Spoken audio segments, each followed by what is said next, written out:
시청자 여러분 안녕하십니까? 정지용입니다.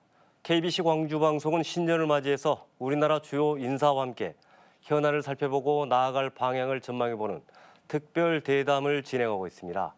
오늘은 더불어민주당 K-뉴딜 본부장을 맡고 있는 이광재 국회의원과 함께하겠습니다. 의원님 안녕하십니까? 네, 안녕하세요. 네. 이제 곧 설이 다가옵니다. 우리 지역민들에게 설 인사 미리 좀 해주시죠. 네, 코로나 때문에 1년 동안 또 어려우셨는데 또 아직 끝나려면 조금 시간이 필요한 것 같습니다. 그래서 용기를 잃지 마시고 멋진 한 해를 설계하시고 보내시기 바랍니다. 네. 의원님 10년 만에 여의도 정치로 다시 되돌아오신 거죠? 그렇죠.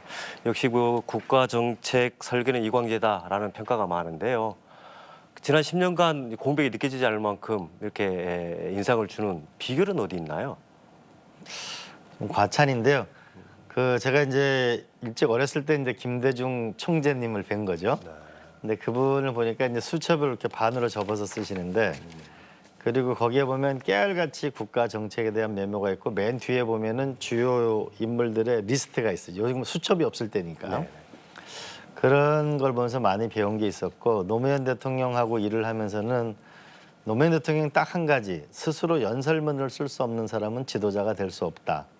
그렇기 때문에 끝없이 공부할 것을 많이 배우기도 했고 제 스스로 노력도 하고 그런데 부족한 건 많죠. 네. 잘 알려지지 않은 사실이 있는데 얼마 전까지 전남도 정책 고문을 하셨다고요?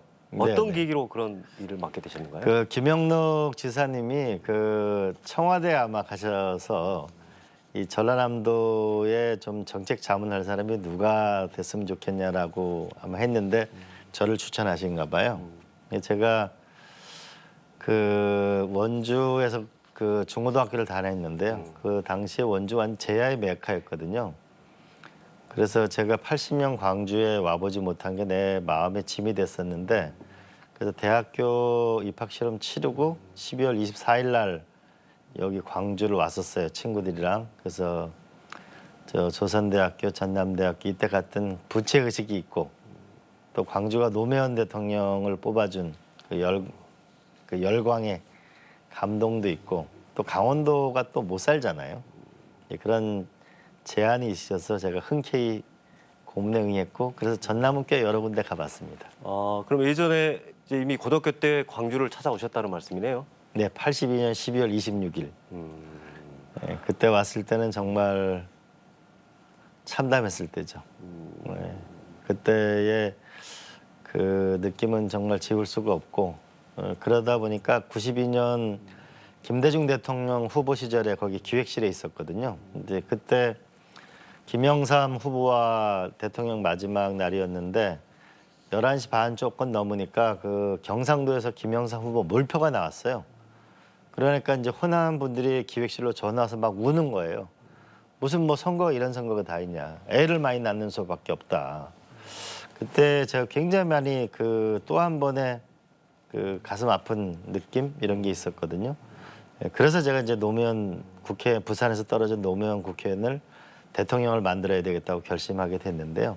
이제 그런 게 저하고 이제 호남에 대한 부채의식 이런 것이 이제 제가 전남 고문을 하게 된 거고 또 열심히 하려고 노력했습니다. 네, 알겠습니다.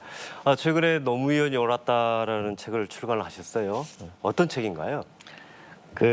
앞으로 한국 사회에 나갈 소위 정책 제안집입니다.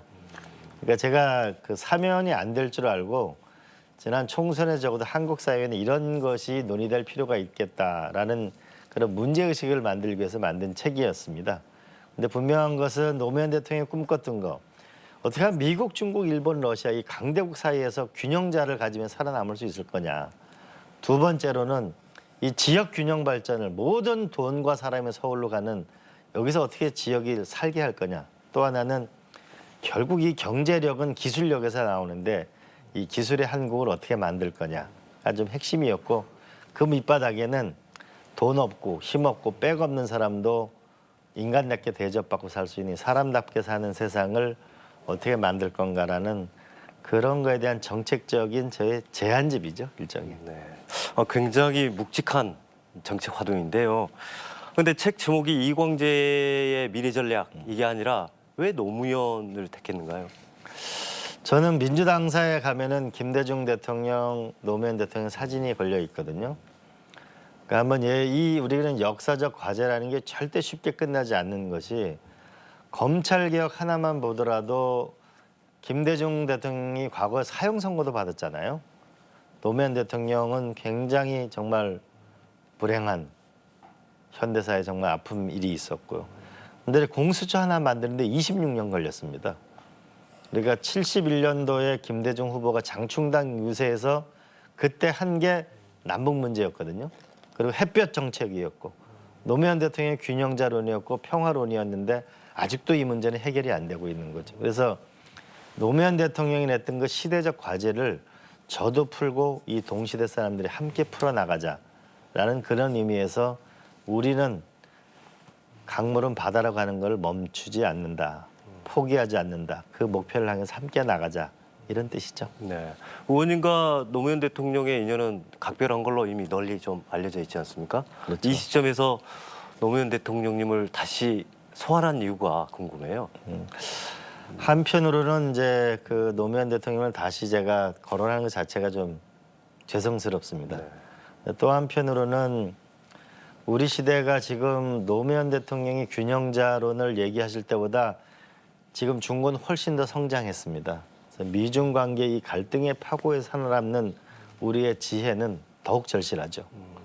두 번째로 이번 비대면 코로나가 오게 되면 디지털 혁명에 살아남느냐 못 살아남느냐가 결국은 국가의 명운을 좌우하게 될 거라는 이 기술의 중요성은 더 커진 것이고요. 이번 수도권이 부동산 문제 때문에 아주 정말 모두들 아파하고 있는데 노무현 대통령이 지역 균형 발전할 때 그때 호남선 예타가 안 나온다고 전부 공직자가 뭐라고 했을 때 아니 그러면 언제 그 지방이 예타가 나올 리가 있냐 그 결정을 하셨잖아요. 네. 근데 지금 수도권이 50%가 넘었거든요. 이 지역 균형 발전 문제는 더 이상 포기할 수 없는 일이고 이제 새로운 미래를 향해서 우리가 도전해야 될 때가 왔다.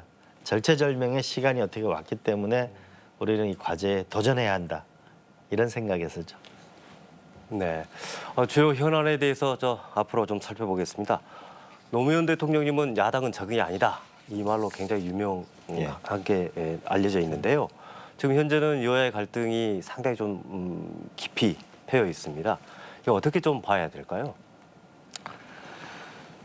참 이제 김대중 대통령, 노무현 대통령 그다음에 정권을 한 번 더 잡았어야 됐는데 그걸 놓치게 되시면서 우리가 앙샹 레짐이 다시 과거가 회귀해 버린 거죠. 저는 그런 면에서 저희가 이번에 한 번 더 집권에 성공해야 된다. 그냥 집권이 아니고 좀 혁신적인 미래지향적인 집권이 있어야 된다고 생각합니다. 그런데 노무현 대통령께 제가 배운 점은 대통령이 돼 보니까 야당의 협조가 필요하다. 보수 대통령도 보수 정책을 다 못 쓰고 진보 정책도 진보 정책을 다 못 쓴다. 나는 100점짜리 대통령이 되고 싶지 않고 난 60점이라도 해서 나는 앞으로 나가고 싶다. 그럼 야당이 협조를 받아야 한다. 이러면서 연정을 하시겠다고 하셨어요. 네네. 제가 다 반대했죠. 그러니까 그 다음 주에 다시 오라고 하면서 저희한테 울리히백이 적이 사라진 민주주의라는 책을 나눠주면서 야당이 적은 아니지 않냐.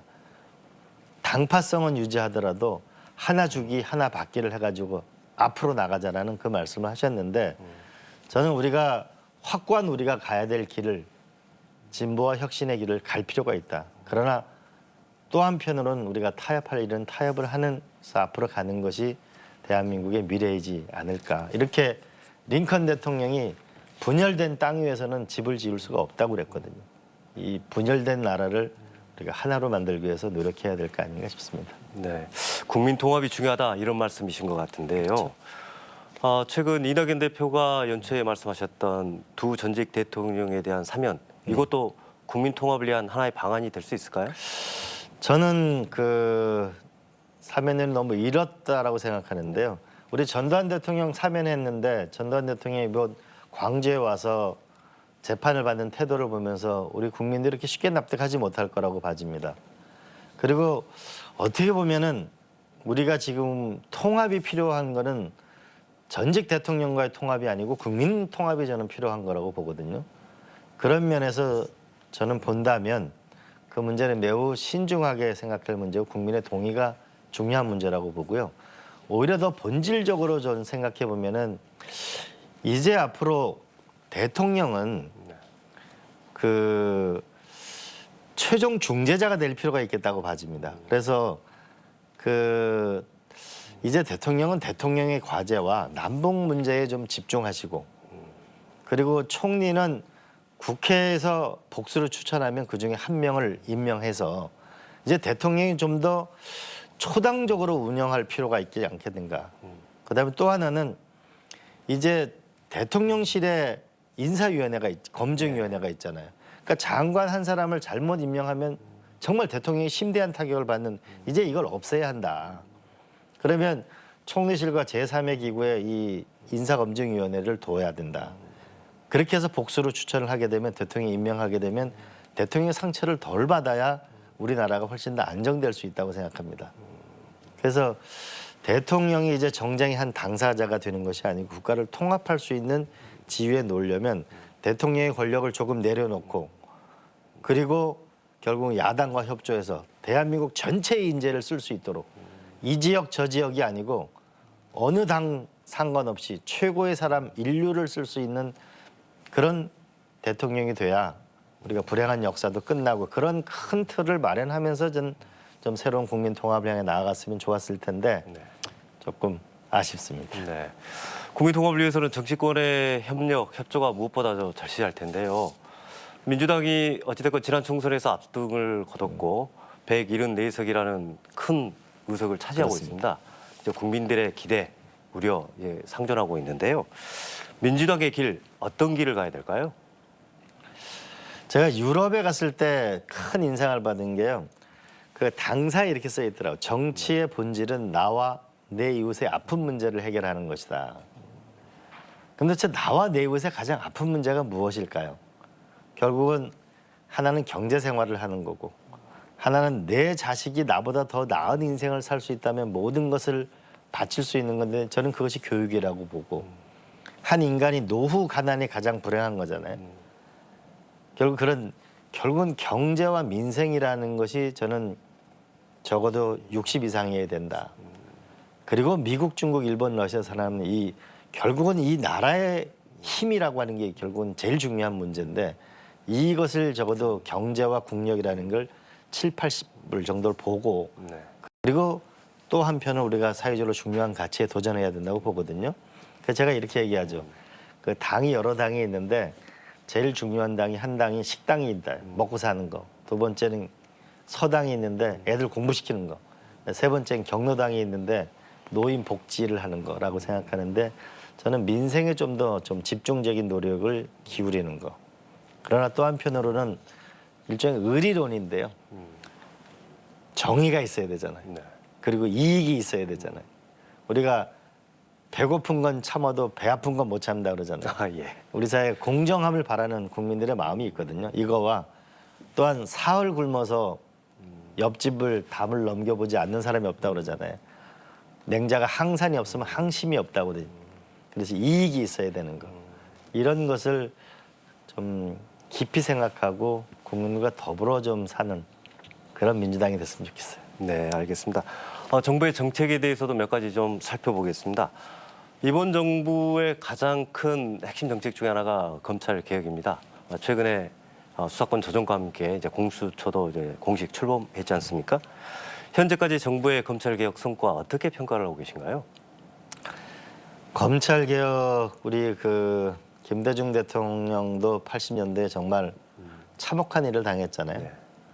김근태 우리 의원 같은 경우가 남영동 대공분실에서 그 칠성판 위에서 고문을 당하고 박종철 열사가 결국은 대공분실에서 거기서 이 세상과 유명을 달리하는 그것 때문에 결국은 대공분실이 사라지면서 경찰이 국민의 편에 왔잖아요. 그때 국정원이라서 결국 막걸리 방공법이라고 해서 결국은 말 한마디 하면 잡아가서 그 시대가 이제 이번 박지원 원장이 되면서 국정원법이 바뀐 거잖아요. 우리 김대중 대통령도 과거 80년에 검찰에서 이루 말할 수 없는 일을 겪었잖아요. 근데 이번에 그래서 96년도에 김대중 후보 시절에 공수처가 필요하다고 얘기했고 노무현 대통령도 결국은 굉장히 정말 이루 말할 수 없는 아픈 일을 겪었잖아요. 그게 26년에 만들어진 게 이번에 공수처고 이번에 검찰이 국민의 품으로 돌아오는 계기를 마련한 거죠. 저는 역사는 한순간에 그렇게 이루어지는 것이 아니고 수많은 사람들의 피와 땀과 노력 속에 결국은 이루어지게 되는 건데 이제 이 기울어진 운동장, 잘못된 시스템, 검찰, 경찰, 국정원 이것이 이번 정부의 거의 이제 제자리로 가는 거다. 그러면 이제는 제가 언제가 한 말씀드렸던가 이제 태종의 시대가 끝나고 이제 세종의 시대로 여는 통합과 새로운 미래로 나가는 그런 시대가 이제는 와야 된다고 봅니다. 네. 수많은 사람들이 정말 헌신적인 노력이 있었던 거죠. 네. 그런데 여전히 그 검찰 개혁 관련해서는 논란이 여전하지 않습니까? 그렇습니다. 특히 이 민주당에서는 검찰이 가진 수사권을 분리해야 된다라는 법안을 준비하겠다 이런 입장을 밝혔는데 그 부분은 부분에 저 대해서는 새로 오신 그 공수처장하고 네, 또 저랑 정말 오랜 친구인 박범계 네, 네, 법무부 장관님하고 예, 슬기롭게 해결해 나갈 거라고 저는 믿고 있습니다. 예, 그리고 알겠습니다. 역사의 페이지는 지난 공수처법 통과로 한 페이지를 넘겼다라고 저는 믿고 있습니다. 예, 알겠습니다. 선거 이야기를 좀 해볼까요? 이제 4월이면 서울, 부산시장 보궐선거가 진행이 됩니다. 이제 대선 전초전이다 이런 그 시각이 많은데요. 의원님께서는 어떻게 전망을 하고 계세요? 지금 민주당에 대한 실망도 좀 있고 그러나 국민에 대한 실망도 많잖아요. 국민의힘에 대통령 후보가 없잖아요. 여기에 결국 민심이라고 하는 거는 발을 띄우기도 하고 뒤집기도 하는데 민주당이 얼마나 잘하느냐에 달려 있다고 봐지는데 그러면 잘하는 게 뭘까라고 보면은 첫 번째로는 이 코로나를 빨리 극복하는 거고 정세균 총리께서 말씀하신 어쨌든 국가가 명령을 내려서 방역에 참여했고 경제적 손실을 입은 그분들에게 대해서는 좀 더 확실한 우리가 국가가 보호하는 것이 필요하다고 봐지죠. 근데 무엇보다는 코로나를 빨리 종식해서 우리가 국민들이 편안하게 사는 거고요. 그다음에 두 번째로는 이번에 보니까 결국은 코로나 이전의 집과 코로나 이후의 집이 달라졌다는 거죠. 새로운 부동산 정책인데요. 지금 국민의힘에서 내놓은 거 보면 오로지 그 제2의 뉴타운 같은 것이고 임대주택 얘기는 하나도 없거든요. 근데 요번에 보니까 코로나 때 보니까 집에서 150% 더 있습니다. 그럼 집이 50%가 더 커질 수가 없잖아요. 그러면 뭔가 아파트 단지 내에 스마트 오피스 일하는 환경이 필요하죠. 비대면 교육을 하다 보니까 비싼 아파트에 사는 아이들은 공부하는 시간이 150시간이고 환경이 어려운 집 애들은 50시간밖에 못 하는 거죠. 이제 교육이 필요한 거죠. 그래서 이제는 새로운 주거 안에 주거와 일, 주거와 교육 많은 맞벌이가 힘들어하는 게 하루 종일 돌봐주면 안 되는가. 그다음에 연세 드신 분, 그다음에 건강을 체크해주는 이제 코로나 이전의 주거와 코로나 이후의 주거는 달라졌다. 그래서 미래 주거에 대해서 확실한 공급을 해주는 정책. 그리고 대부분 고려대학교 앞에 보면 하더라도 우리가 조선대학 앞 많은 대학교 앞에 그 많은 땅들이 있잖아요. 이랬을 때에 서울시장 같은 경우에는 미개발된 지역을 확실하게 개발을 해주고 새로운 주거를 만들어서 젊은이들 좋고 주택도 공급하는 그것이 좀 필요한 것 같고 그다음 본질적으로는 결국은 대한민국 경제가 지금 여기서 올라가야 되는 거죠. 저출산 고령화로 때문에 여기서 더 성장의 가도를 달려야 되는데 이 부분에 대해서 저는 혁신경제라는 과감한 깃발을 갖고 도전해야 된다고 봅니다. 네.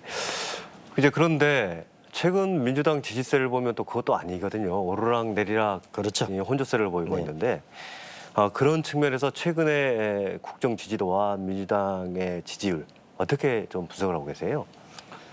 지금 그 민주당의 지지는 결국은 20대 젊은이, 그다음에 우리가 영남, 그다음에 또 하나 자영업 하시는 분들이 굉장히 그 민주당에서 비판적이시죠. 네, 그런 면에서 저희는 그냥 표를 위해서가 아니고 그 이번에 코로나 때문에 어려워지게 된 이분들에 대한 확실한 경제 대책을 마련해야 된다는 생각이 듭니다. 그리고 또 하나는 이건 제가 곧 법안을 발의할 예정인데요. 그 일본에서는 2008년 경제 위기가 왔을 때 많은 분들이 이자 때문에 힘들어 하잖아요. 네. 이자를 못 갚으면 신용불량자가 되잖아요. 그러니까 이자를 유예해주고 그걸 금융기관과 정부가 일정 부분 저는 보존할 필요가 있다. 원하면 유예해주자. 그다음에 두 번째로는 우리 대기업이 그 2차 벤더, 3차 벤더에 납품을 받고 나면 1차에서 2차를 줄 때는 잘 줍니다. 대기업이. 근데 2차, 3차를 할 때는 너무 어음이나 기간이 긴 겁니다. 그래서 이 부분을 상생 결제를 하는 거를 이번에 법안으로 하도급 법안까지 해서 그분들이 어차피 대기업에서 발주한 부분이 제대로 보상받게 그래야만 저기 노동자가 임금을 못 받았다고 크레인 위에 올라가는 그런 건 이제 없어야 된다는 점. 그다음에 세 번째로는 우리가 한번 생각해 보면 지금 많은 젊은이들은 지금 주식에 투자를 하잖아요. 근데 미국 같은 경우에는 0.1주에도 투자를 합니다. 지금 우리나라 많은 대기업은 돈을 많이 벌립니다. 근데 대부분 해외에 공장이 있습니다. 근데 주식값이 어마어마하게 비싸죠. 그러니까 일반인은 살 수가 없는 거죠. 미국처럼 0.1주를 하게 되면은 그래도 조금 어느 정도 소득을 얻을 수 있는 거죠. 그렇게 되면은 자영업자한테 진실로 어려운 분한테 더 돈을 국가의 돈을 조금 더 많이 줄 수 있겠죠. 그래서 저는 이제 4차 재난지원금이 아니고 재활지원금이다. 다시 경제를 일어설 수 있다는 그런 느낌이 들 정도로 이번 정세균 총리께서 말씀하신 이 부분을 손질을 해서 좀 더 앞에 그러면 이자 부분, 그죠? 그다음에 상생 결제 부분 이런 까지를 도와주고 나면 훨씬 더 과감한 경제적 지원을 할 수 있지 않을까. 그리고 이게 더 많은 지원이 이루어지려면 저는 정확도가 높은 신속 PCR 이걸 빨리 통해 가지고 음성을 빨리 가려내 가지고 경제 활동을 하게 만들어 주는 거. 이것이 병행되고 나면 훨씬 더 올 한 해는 지금 벌써 1년이 코로나가 되니까 너무 지쳐 있거든요. 네. 제가 보건소 같은 데 가보면 거의 휴가 못 간 분도 많아요. 뭐 장사하시는 분들은 이루 말할 것도 없고. 그렇기 때문에 자영업자 그 부분을 좀 더 우리가 확실하게 민주당이 도와야 되고 또 젊은 대학생들은 일자리가 부족한 것도 있지만 그 등록금 이런 걸 좀 대출을 받았는데 이거를 유예를 안 해주게 되면 신용불량자가 되잖아요. 네. 이것도 함께 해결해야 되는 요구도 굉장히 많습니다. 그래서 결국 이 모든 걸 해결해 나가려면 경제 활동을 가능하게 하고 이 새로운 뉴딜이라는 새로운 미래를 향한 어마어마한 투자를 만들어내는 것이 현재 위기를 극복하고 미래를 타개하는 길이라고 생각합니다. 네. 경제적 약자를 보호하기고 또 새로운 경제 패러다임을 도입해야 된다 이런 말씀이신 것 같은데요. 그렇죠.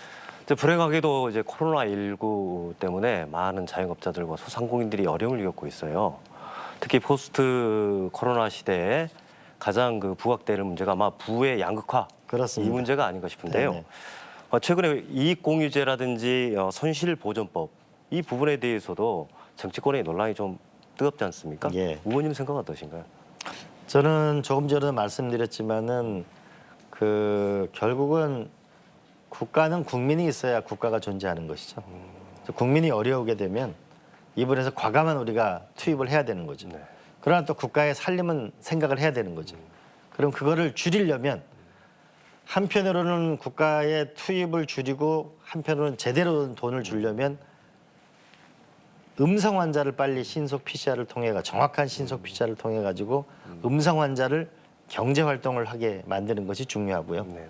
아까 같이 이자의 부담, 그다음에 결제했을 때 장기 어음으로 해가지고 이를 못 받게 하는 이 결제 구조를 빨리 뜯어내는 거.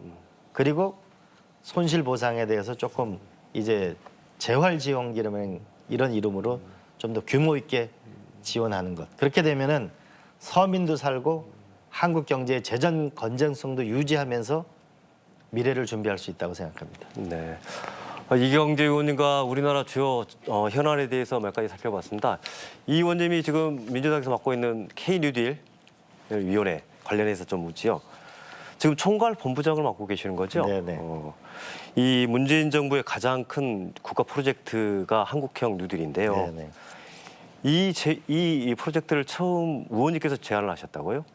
아니 그건 아니고요. 예. 그건 아니고 이제 저는 항상 이게 코로나라는 게 전 세계 같은 시험 문제지잖아요. 네네.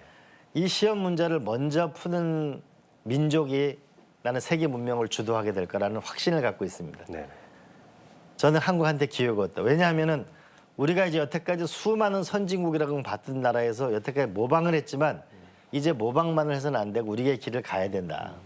그러면 43살의 젊은 케네디 대통령이 누구도 상상하지 못했던 나는 저 달에 가고 싶다. 그 프로젝트를 해서 막대한 투자를 통해서 오늘날 우리가 컴퓨터나 GPS나 마우스나 거기서 다 나왔거든요. 저는 분명한 것은 디지털 세상을 지배하는 자가 세상을 우리가 스마트폰 없이 못 살잖아요. 이거 생긴 지 10년밖에 안 됐습니다. 이 디지털을 누가 주도할 거냐. 그다음에 저 스스로 반성해 보면 기후변화는 내가 죽은 다음에 생긴 일일 줄 알았는데 성경에 보면은 처음에는 물로 심판하였으나 나중에 불로 심판하리라 그랬는데 기후변화가 바로 그런 거잖아요. 그래서 그린 뉴딜을 해야 된다는 거. 그리고 기술의 속도가 빨라지게 되면 사회적 약자가 생기잖아요. 약자를 보호해야 되는 뉴딜을 해야 되는 거.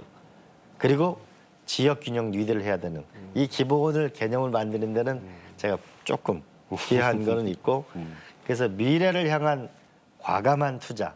우리가 코로나를 V자 계곡이라고 얘기하는데 그런 V자 계곡을 흙으로 다 메우든지 아니면 날아가든지 둘 중에 하나를 해야 되는데 그거는 역시 미래를 향한 과감한 투자라고 봅니다. 그게 뉴딜이고 우리의 살 길이라고 저는 생각합니다. 네. K-뉴딜의 성공을 위해서는 각계의 협력과 협조 필요할 텐데요.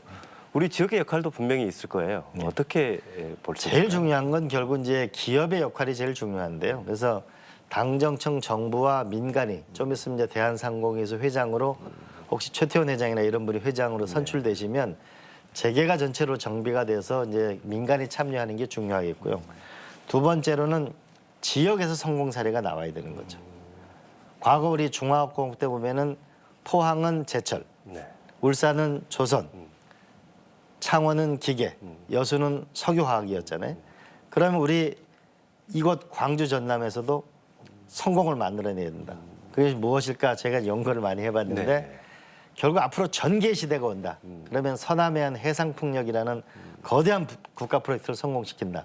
두 번째는 알파고 2세 들어서 보지만은 결국은 AI 시대라는 게 세상을 이끈다. 여기에 한번 승부를 건다. 이게 광주 전남에서 성공하는 것이 전 대한민국의 미래고 정치 1번지에서 혁신 1번지, 경제 1번지로 전환하는 광주 전남의 몫이라고 봅니다. 아, 그러니까 광주는 AI 중심의 디지털 뉴딜, 전남은 해양 풍력 중심의 그린 뉴딜. 그렇죠. 에너지. 네.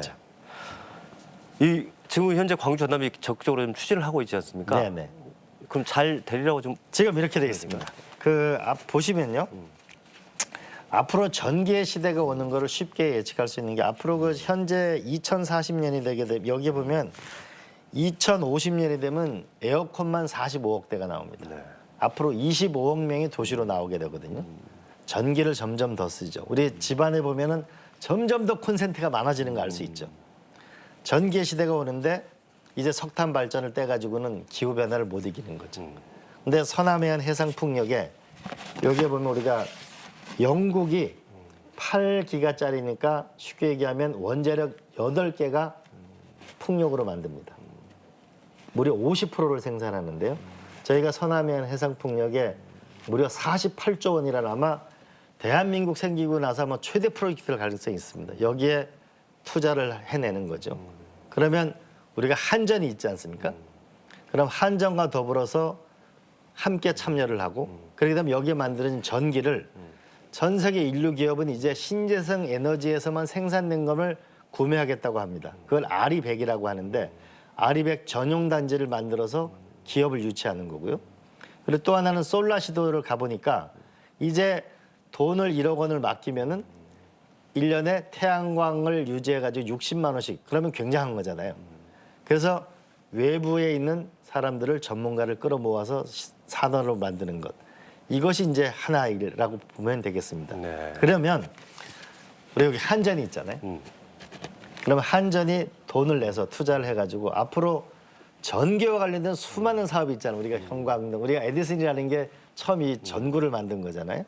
그러면 여기에 펀드를 만들어서 광주 전남이 그러면 에너지와 관련된 기업들은 전부 광주 전남으로 모여서 유치하게 되면 그러면 확실한 하나의 산업이 생기는 거 아닌가 그렇게 봅니다. 그리고 꼭 되길 바라고요. 네, 전남의 그 뉴딜을 말씀해 주신 것 같고요. 광주는 지금 AI 디지털 뉴딜 추진하고 있지 않습니까? 이거는 그때 보면 기반 조성뿐만 아니라 컨텐츠가 굉장히 좀 중요할 그렇습니다. 것으로 보이는데 네. 해안이 있다면 어떤 것이 뭐 해안까지는 아니고요. 이 AI는요 기본적으로 수학입니다. 그러면은 우리가 초등학교부터 대학교까지 적어도 광주는 수학의 도시가 돼야 합니다. 이게 노원구에 있는 건데요. 이게 수학 테마파크입니다. 이런 것도 만들어야 되고요. 저는 만약 광주가 중심이 돼가지고 중고등학교 전용 AI 교과서를 만들어낼 수 있으면 광주는 또 하나의 상징으로서 점점 더 AI가 발달해 나갈 거라고 봅니다. 그런데 문제는 삼성도 지금 AI 인재를 구하는 게 쉽지 않습니다. 그러면은 여기 인재들이 와서 편하게 살 수 있고 그들이 일할 수 있는 터전이 있어야 된단 말이죠. 그러려면 저는 획기적인 대책이 필요해요. 그러면 제가 이 광산구의 김상호 구청장하고 상의를 많이 해봤는데 송정역 그 뒤에 보면은 옛날 금호부지 있죠. 네. 그리고 현대 그 기아 자동차 부지가 서구에 있는 부지가 있죠. 그런 부지를 기아도 대한민국을 대표하는 기업이잖아요. 송정역은 SRT를 타면 1시간 정도의 거리가 있는 거고 그런 부분에서 뭔가 기업에 상당한 인센티브를 주자. 그렇게 해서 첨단 산업을 유치하고 AI와 필적할 만한 AI의 미래를 열 수 있는 그런 기업을 유치할 때 결국은 되는 거 아닌가 싶거든요. 그런 좀 과감한. 근데 이렇게 얘기하면 야 그게 특혜 시비 때문에 그게 누가 하려고 할까 이렇게 얘기하는데 우리가 이 광주까지 기업이 오려면 그러면 우리가 시하고 시민단체하고 어떤 변호사 단체는 회계법인을 놓고 그래가지고 어느 정도 이익이 나면 시에 환원되는지를 체크해 보면 되잖아요. 그래서 저는 기업한테 과감한 인센티브를 줄 수 있는 한 계기가 돼야 된다. 그리고 광주가 우리 대한민국 광주는 민주화의 1번지잖아요. 상징인데 이제 혁신 경제와 미래 경제와 경제 1번지로 거듭나려면 한 번쯤 과감한 도전이 있었으면 좋겠습니다. 네. 광주 전남의 뉴딜 성공을 위해서 여러 가지 제언을 해주셨는데요. 그렇다면 반대로 생각해서 놓치지 말아야 될 점이 있다면 어떤 점을 좀 들 수 있을까요? 제일 중요한 거. 국력은 경제력이고요. 경제력은 기술력에서 나오는데 그 기술은 교육에서 나옵니다. 우리가 지금 보면은 학생 수가 점점 줄어들고 있잖아요. 아이가 잘 안 태어나고 있죠. 여기 보면은 광주에 과거 광주일고, 광주고등학교, 우리 순천고등학교, 명문고등학교가 많았잖아요. 근데 명문대학교 진학률이 점점 떨어지고 있습니다. 우리가 우리 자식들이 나보다 더 서울의 좋은 지역에 사는 아이들보다 더 공부를 잘해야 되고 더 우수한 인재가 나와야 우리 지역을 안 떠날 거 아닙니까? 그렇잖아요. 그리고 현재 지스트라는 걸 만들어줬으면 지스트의 교수님들과나 거기는 광주 전남을 먹여 살리기 위해서 모든 노력을 기울여야 되고 우리가 스탠포드 없이는 절대 실리콘밸리는 안 생깁니다. 우리 전남대학교 이런 데를 살려내야 되는 거죠. 우리가 조선대학교 가보면은 치과가 유명하잖아요. 그럼 이 임플란트 이런 산업 자체가 얼마나 대단합니까?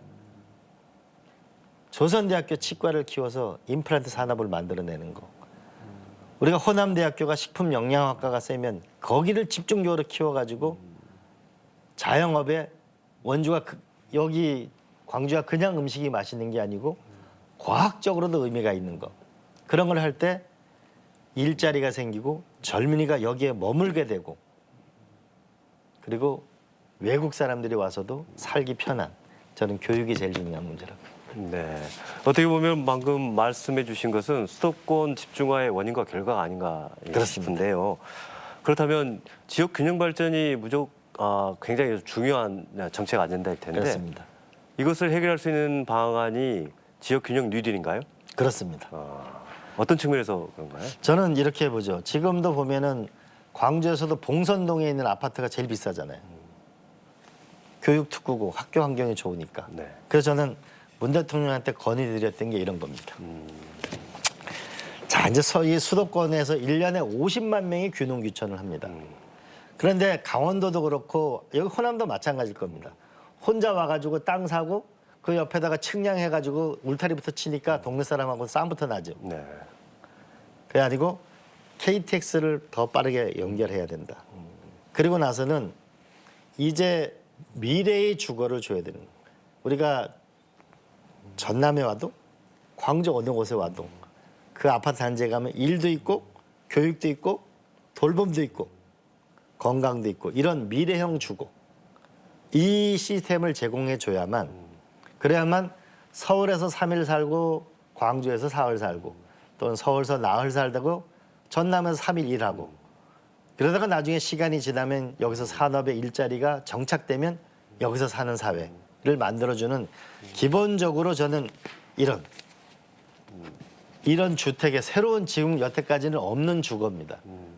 그러면은 그 아파트 단지 안에 교육시설도 있고 일도 해야 되고 거기 식당도 있어야 되고 심지어는 이제 이 시청각실도 있고 이러면 비싸리라고 생각하잖아요. 그러면은 저는 이거를 높이 올라가는 고도와 연동시키자는 거죠. 현재까지 30층까지 지을 수 있는데 그럼 이걸 50층까지 짓게 해줄 테니까 대신 뭐냐면 필요한 이런 걸 만들어내라. 이건 제가 법으로 내려고 합니다. 그래서 인센티브를 줘야 그래야 우리가 봉선동에 교육 문제 때문에 아파트 값이 오른다면 더군다나 외국인의 AI 기술자가 광주 와서 살으려면 서울에 와 있는 사람이 여기 와서 살으려면 의료 문제하고 교육 문제라는 문제가 해결돼야 되는 거고 언제 어디든지 일을 할 수 있는 이런 새로운 형태의 주거 플랫폼을 만들어주는 게 가장 강력한 뉴딜이고 이런 것을 만약에 우리가 저도 고향 평창에다 하나 해보려고 하는데요. 우리가 전남의 어느 한 군에서 이런 도시를 하나씩 만들면 또 하나 한번 상상 한번 해보시죠. 파주 옆에 헤이리에 가면은 미술가 몇십 분이 한 도시를 만들잖아요. 만약에 대한민국에서 은퇴하신 음대 교수님들, 음악 전공하시는 분들이 500명만, 1000명만 한 마을에 만드는 그 도시를 만들면 세계적인 도시가 되지 않겠어요? 왜냐하면 거기 오면 누구나 다 레슨을 할 수 있고 연세도 있어도 할 수 있고 다만 그게 되려면 이러한 새로운 형태의 주거 모델이 필요한 거죠. 네. 이거를 해내려면 결국은 우리가 용기가 필요하고 지방을 사랑하는 사람들, 지역을 사랑하는 사람들에게 저는 권한이 있어야 된다. 그래야 확실한 미래가 열린다고 저는 생각하고요. 그리고 일본의 경우를 보더라도 고령화 시대를 오게 되면 이제 점점 더 지방을 찾게 돼 있습니다. 우리의 지방의 시대가 온다는 저도 강원도니까 확신을 갖고 지역 균형 니들로 확 밀었으면 좋겠어요. 네.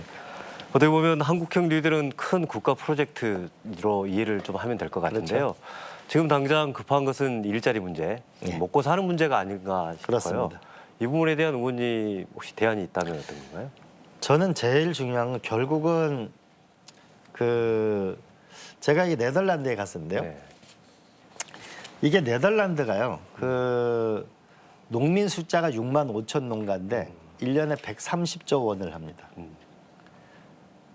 우리나라 대한민국 농민이 110만 농가입니다. 근데 1년에 우리가 50조 원, 8조 원 정도 수출합니다.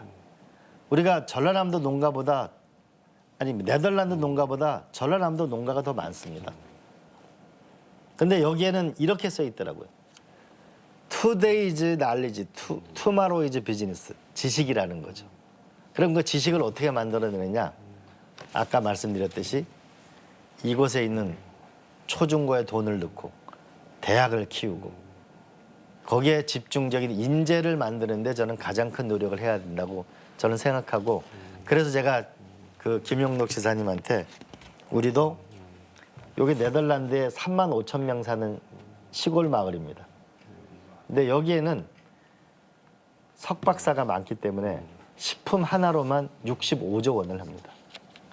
저는 전라남도도 충분히 이런 길을 갈 수 있다고 보는데 결국 이 길을 가려면은 당장 젊은 사람이 많이 나오지는 않잖아요. 그러면 대학을 키워야 돼요.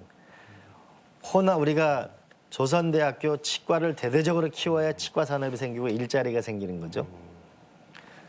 한전공대만을 키울 게 아니라 한전이 전남대학교 전기과나 전기과를 키우고 그리고 거기에 투자를 해줘야만 일자리가 생기는 거죠. 저는 젊은이에게 희망이 있는데 그건 투자라고 봅니다. 그리고 교육 투자하는데 아끼지를 않아야 결국은 된다는 거. 그래서 저보고 그럼 발전 전략이 뭐냐 그러면 첫째도 둘째도 셋째도 교육이고 결국 사람 문제인데 그 사람이 있으면 결국은 사람과 투자의 문제다. 그래서 그 투자를 해결하기 위해서 이번에 지역균형 뉴딜에서 펀드를 만들었습니다. 그래서 이제는 그냥 중앙정부만 쳐다보고 예산만 따로 다니는 게 아니고 펀드를 만들어가지고 우리 동네 우리 아이들 중에 똑똑한 애가 있으면 투자를 하자. 그래야만 전부 서울로 안 간다. 사람과 돈을 모아서 살자 이거죠.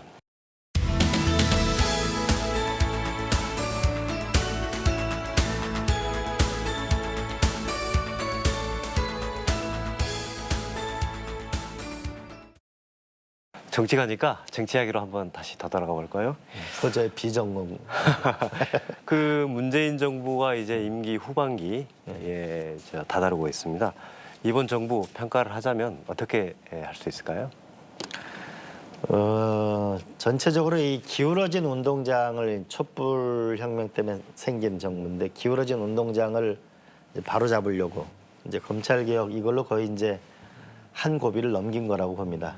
이제 남은 거는 이 코로나 극복, 그다음에 뉴딜, 그다음 좀 있으면 바이든 대통령이 탄생했잖아요. 네네. 그러면 미국 중국 관계에서의 외교 문제에 다시 한번 또 시동을 걸어서 남북 문제에 천착하는 거 이런 남은 과제를 좀 충실히 하는 것이 앞으로 남은 일인가 싶습니다. 어찌됐건 지금 대선이 1년 앞으로 이제 다가왔지 않습니까? 앞으로 내년 차기 대선 시대 정신은 뭐라고 좀 보이시나요? 뭘 것 같아요? 제일 어려운 거 같은데 네. 결국 제가 볼 때는 이제 국민들은 굉장히 지쳐 있습니다. 그래서 정치인들의 이제 좀 인간이 행복하게 사는 거, 좀 따뜻한 대한민국이면서도 미중일러의 사람은 강인한 대한민국.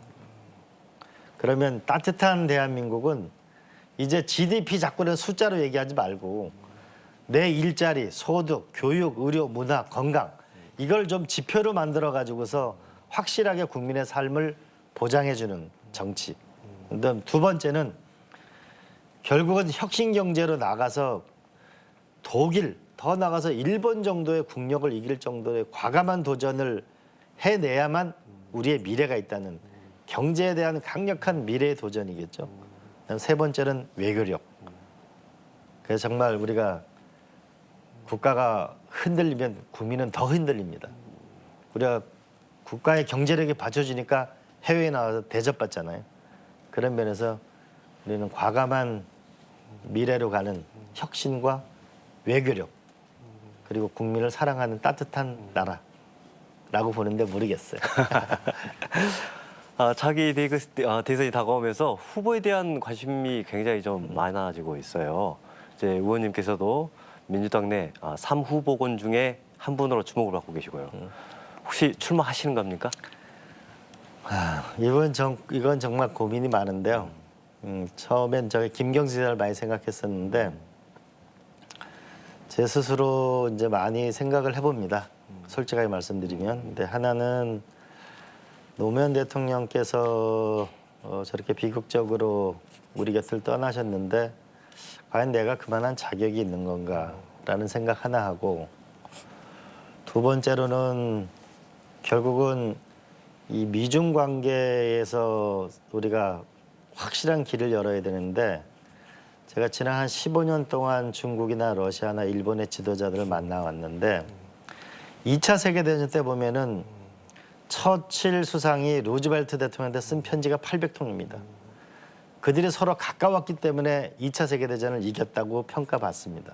근데 과연 나는 이 외교 문제를 넘어갈 정도의 나는 역량이 있는가라는 거에 대해서 내 스스로 부끄럽고 또 하나는 결국은 이 디지털이나 혁신 경제를 확실히 넘어가야 되는데 요즘 20, 30대를 보면 희망은 저기에 있는데 내가 너무 낡은 세력 아닌가라는 거에 대한 내 스스로 두려움이 크고요. 마지막으로는 제가 말로는 이렇게 통합을 얘기하지만 그게 사실 얼마나 어려운 일입니까? 정말 링컨 대통령은 자기를 그렇게 조롱하고 미워하던 사람도 전쟁이 이기 위해서 전쟁 장관으로 임명하고 그래서 오늘날 미국이 탄생했는데 과연 내 마음에 그런 용광로 같은 담대함이나 이런 건 과연 있는 건지 나는 내 스스로를 돌이켜보면 부족한 게 너무 많은 거죠. 그러니까 하신다는 말씀인가요? 안 하신다는 말씀인가요? 부족한 게 많죠. 지금. 아직 조금 더 시간이 필요한 것 같습니다. 네, 알겠습니다. 그 2010년도에 쓴 이광재 이력서란 책에서 30대는 정도전처럼 40대는 이성계처럼 이렇게 살고 싶다. 이게 아직도 해자가 되고 있는데요. 어떤 정치인이 되고 싶으신 건지, 되고 싶은 건가요? 저는 정치꾼이 있고 정치인이 있고 정치가가 있다고 생각합니다. 그러니까 30대 정도전은 이 나주에 와서 한 농민을 만나면서 새로운 변혁의 꿈을 가졌거든요. 제가 이성계처럼 살겠다고 했는 건 내가 새로운 자기의 삶을 살아보겠다는 건데요. 저는 정치꾼, 정치인, 정치가가 있는데 저는 정치가의 길을 가고 싶어요. 대한민국의 운명을 바꾸는 것, 어떤 자기 자리보다는 대한민국의 아마 이 정치의 슬픔은 나 아니면 안 된다는 것 때문이죠. 그거보다는 대한민국의 이 운명을 바꾸는 것, 이 약소국이 아니고 G10 국가가 아니고 G5를 넘어서 당당하게 일어서는 나라의 운명을 바꾸는 것.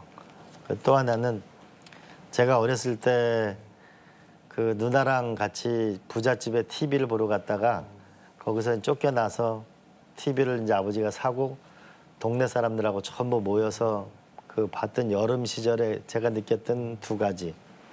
왜 누구는 가난한 집에 태어나고 누구는 부잣집에 태어나는데 열심히 일하면 자기 운명을 바꾸는 사회가 돼야 된다는 거. 그리고 제가 어떻게 보면 권력의 정점부터 저 나라까지 갔다 왔잖아요. 그러다 보니까 어렵고 힘든 사람을 많이 봤습니다. 이 사회가 그 무엇보다도 사람이 따뜻한 지금 이 대한민국이 몇만 불짜리 와중에서도 얼마 전 방배동에 수많은 어려운 이웃들이 차가운 시신으로 우리한테 슬픈 소식을 전해주잖아요.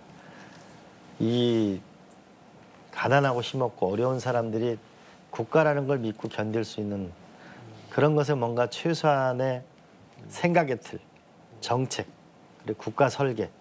대한민국의 가장 큰 위기는 설계도 없이 정치하는 거라고 봅니다.